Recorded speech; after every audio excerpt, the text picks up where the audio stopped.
Bonjour à tous. Cette semaine, vous pouvez voir ou revoir sur les écrans français L'été en pente douce de Gérard Krawczyk. J'espère bien prononcer. Alors, qu'est-ce que ça raconte? Eh bien, on est dans une petite cité au soleil, brûlée par le soleil.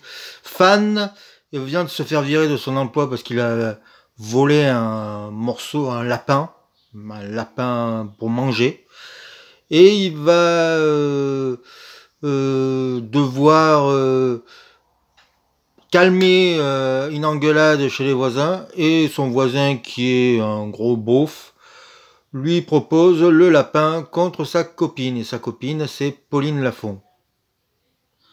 Et là, il apprend, fan, Jean-Pierre Bacry, que sa mère vient de mourir, et il va retourner chez lui, il va retrouver son frère qui a reçu, quand il était jeune, une grenade dans la tête, donc qui est un peu lent, bien sûr interprété par Jacques Villeray.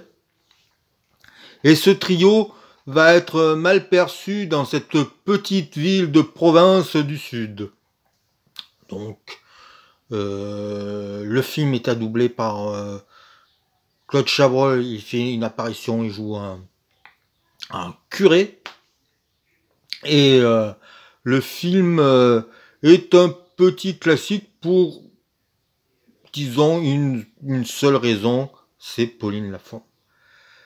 Car elle joue une sorte de Madone des Sleeping, comme on dit chez Tonino de la Bequista, mais c'est surtout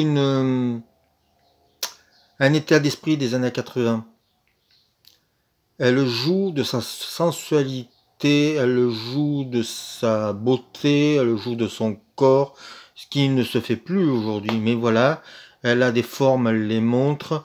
Elle est une sorte de Betty Boop où tous les hommes, quand ils la voient, ben, ont la bande, la langue qui pend, pardon.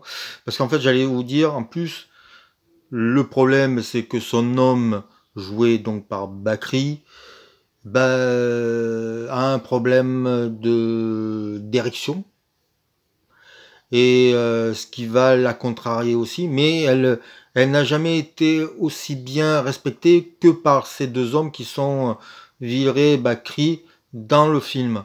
Et du coup, elle va devoir affronter, oui, la bofferie d'un petit village où les mecs ne pensent qu'à la sauter, quoi, il faut être honnête. Et elle joue ça avec une candeur, une naïveté, une fraîcheur qui peut faire penser à Brigitte Bardot dans Et Dieu créa la femme.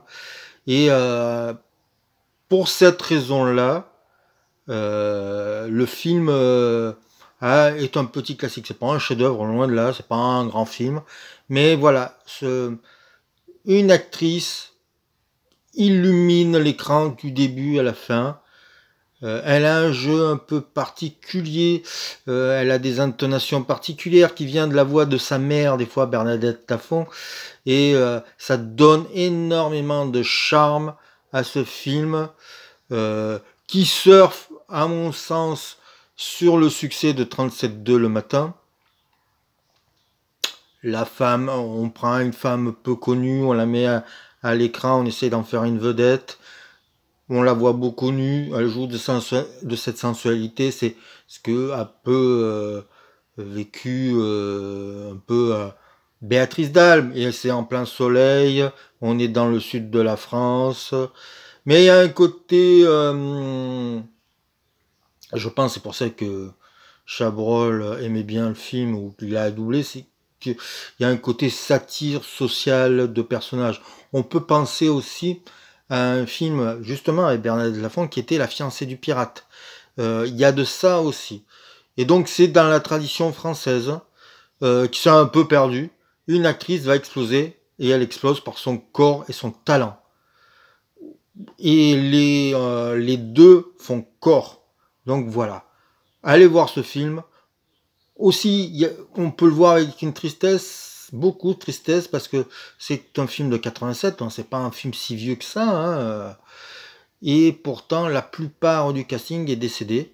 Il y a que Guy Marchand qui tient le coup, et on lui souhaite de s'accrocher, parce que Jacques Villeray n'est plus là, Jean-Pierre Bacry n'est plus là, Jean Bouise qui fait une apparition n'est plus là, Chabrol n'est plus là, et Pauline Lafont a disparu dans les circonstances malheureuses. Donc c'est un film aussi mortifère du coup, avec à le voir avec grande tristesse. Mais le film n'est jamais triste. Le film est plein de punch et de sensualité.